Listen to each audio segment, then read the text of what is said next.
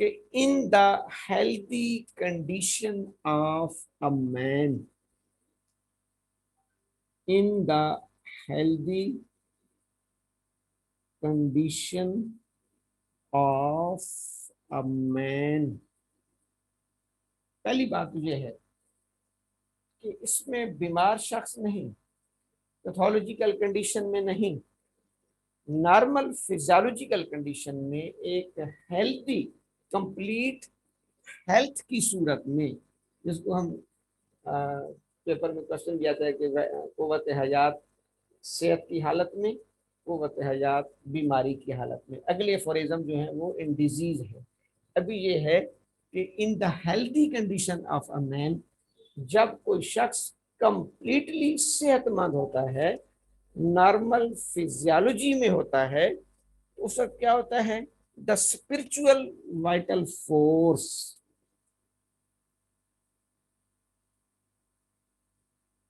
دا spiritual vital force, یہ بالکل aphorism کے الفاظ ہیں، the spiritual vital force. Hahnemann نے وائٹل فورس کے لیے لفظ ہی کیا یوز کیا ہے؟ اسپرچل، اسپرچل روحانی، اسپرٹ، اسپرچل وائٹل فورس۔